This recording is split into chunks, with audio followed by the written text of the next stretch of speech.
నూతనంగా ఏర్పాటు చేసిన తిరుపతి తాతయ్యగుంట గంగమ్మ ఆలయ కమిటీలో తమ రజక కులానికి అన్యాయం జరిగిందని, తమ సామాజిక వర్గానికి చెందిన వ్యక్తికి స్థానం కల్పించాలని రజకులు నిరసన తెలియజేశారు.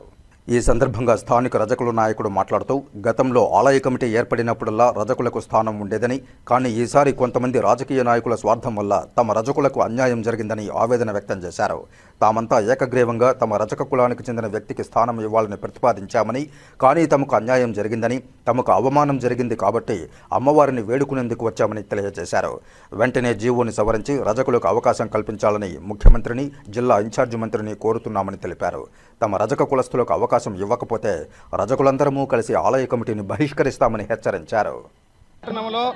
అనాదిగా గంగమ్మ గుడి కమిటీ వేసినప్పుడు రజకులకు తప్పనిసరిగా ఒక అవకాశం కల్పిస్తా ఉన్నారు. ఈసారి కొంతమంది రాజకీయ నాయకులు స్వార్థంతో రజకులని అవకాశం కల్పించకుండా తప్పించడం జరిగింది. 12 మంది క్లస్టర్లకు, తిరుపతి జిల్లా అధ్యక్షుడికి, తిరుపతి నియోజకవర్గం ఇన్ఛార్జి గారికి, వల్లంగుంట అశోక్ అనే అతనికి ఏకగ్రీవంగా తిరుపతి పట్టణంలో రజకులు ఒక పేరునే సూచించడం జరిగింది. వాళ్ళందరూ కూడా చేస్తామని చెప్పని మమ్మల్ని మోసం చేయడం జరిగింది. కాబట్టి తక్షణమే గంగమ్మ గారిని, మా ఇంటి కోడలైనటువంటి మాకు అవమానం జరిగిందని చెప్పి అమ్మవారిని వేడుకుంటూ ముఖ్యమంత్రి గారిని, మంత్రి గారిని మేము జీవో సవరించేసి తప్పనిసరిగా 24 గంటల్లో రజకులకు అవకాశం కల్పించేసిన తర్వాతనే ఈ ప్రమాణ స్వీకారంలో పాల్గొంటాం.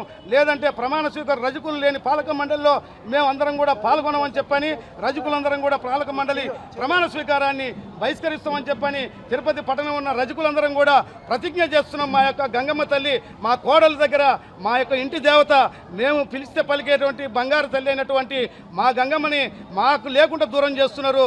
మేము పుట్టిన కానించెల్లి, చిన్నప్పటి నుంచి సేవలు చేసి మేము సేవ చేసేటువంటి మా కులానికి అవకాశం కల్పించాలని పత్రికా ముఖంగా, మీడియా ముఖంగా మేమందరం కూడా ముఖ్యమంత్రి గారికి తెలవాలని మా బాధ ఆవేదనతోటి టెంకాయలు కొట్టి దుత్తలు సమర్పించేసి మేము వేడుకుంటున్నామని చెప్పని ఈ సందర్భంగా తెలియజేస్తున్నాం.